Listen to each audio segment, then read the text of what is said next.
The music started at exactly 12:03 a.m.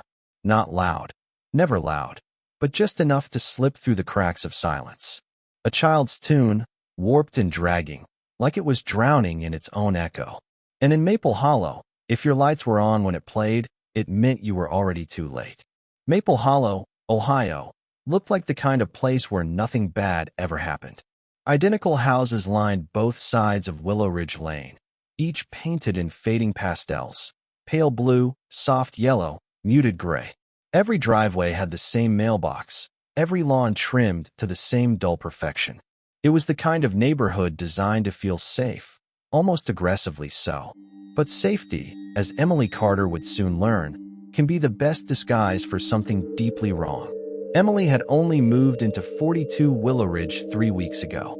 Divorce had a way of rearranging your life into something unrecognizable, and this quiet suburb was supposed to be her reset. Her 8-year-old son, Noah, needed stability, routine, normalcy. Maple Hollow offered all of that, or at least it pretended to. "Mom," Noah said one night, peeking out from behind his bedroom door, "why does everyone turn their lights off so early?" Emily glanced at the clock. 9:07 p.m. "They're just early sleepers, I guess," she replied, forcing a smile. But she had noticed it too. Every night, like clockwork, the neighborhood went dark. Not dim, not quiet, dark. Porch lights off, living room lamps off, curtains drawn tight like sealed lips. It didn't matter if it was Friday or Saturday. By 9:30, Maple Hollow looked abandoned. Except for one thing. Emily didn't follow the routine. Not yet. The first time she heard the music, she thought she was dreaming. A thin, metallic melody drifted through her bedroom window, stretched and distorted like an old cassette tape melting in the sun. Pop Goes the Weasel. Except slower. Wrong. Each note bent in a way that made her chest tighten. She sat up in bed, heart thudding. The digital clock beside her glowed 12:03 a.m. The music faded. Silence returned.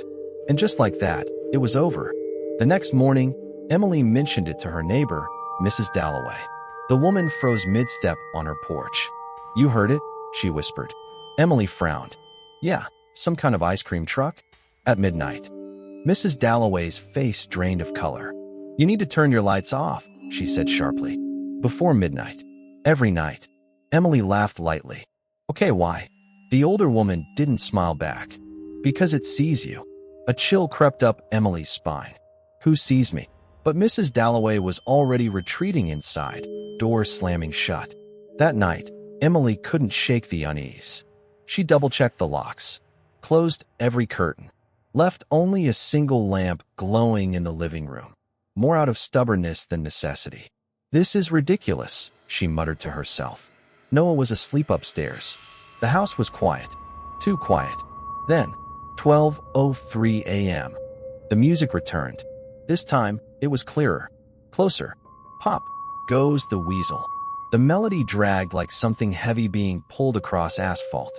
Emily stood frozen in the center of her living room. It was outside, right outside.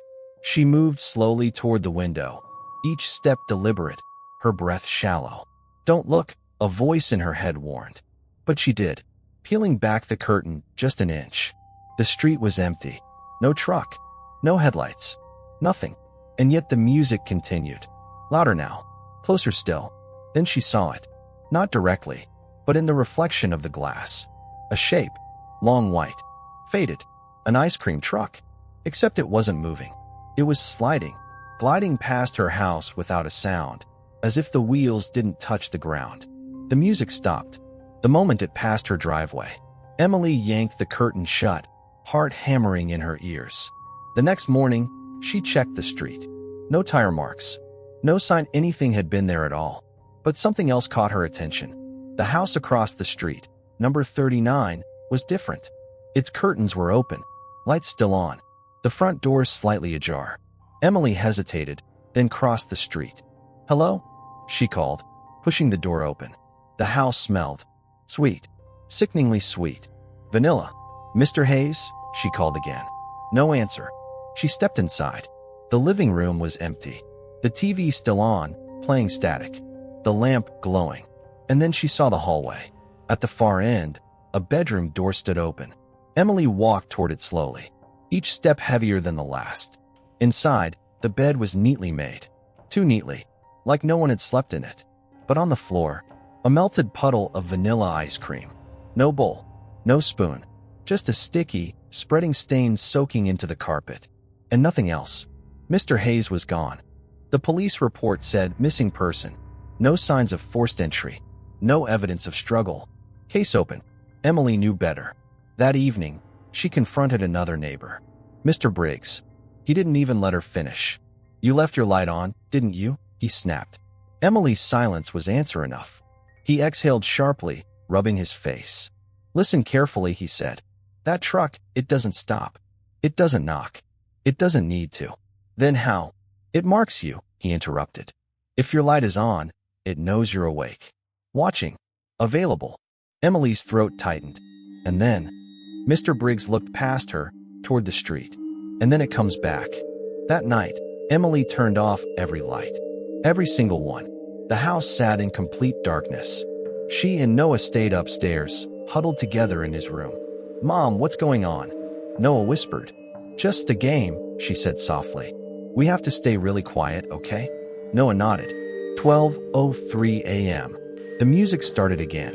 Pop Goes the Weasel. Slower. Closer. Emily squeezed her eyes shut. Don't look. Don't move. Don't breathe too loud. The music lingered outside. Longer this time. As if waiting. Listening. Then, it stopped. And moved on. Relief flooded her chest. Until Noah spoke. Mom, what's that smell? Emily's blood ran cold. Vanilla. She turned slowly. And saw it. At the edge of the room. A small, melting puddle on the floor. No.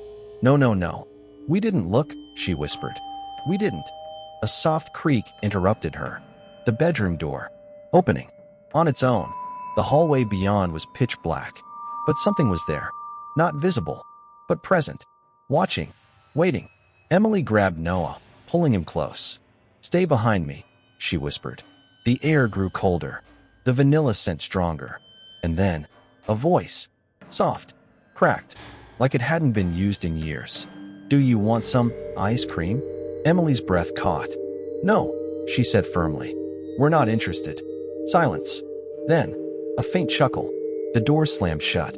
The smell vanished. And just like that, it was gone. Morning came. They were still there. Alive. But the puddle remained. Proof. Emily didn't wait. By noon, she was packing. By evening, they were gone. Maple Hollow disappeared in her rearview mirror. She never looked back. Months later, in a new city, a new home, a new life. Emily tucked Noah into bed. Good night, Mom, he said. Good night, sweetheart. She turned off the light, closed the door, and walked down the hallway.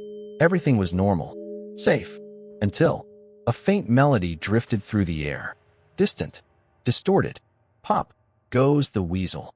Emily froze. No, she whispered. The clock read 12:03 a.m. And somewhere, far too close, the truck was still driving.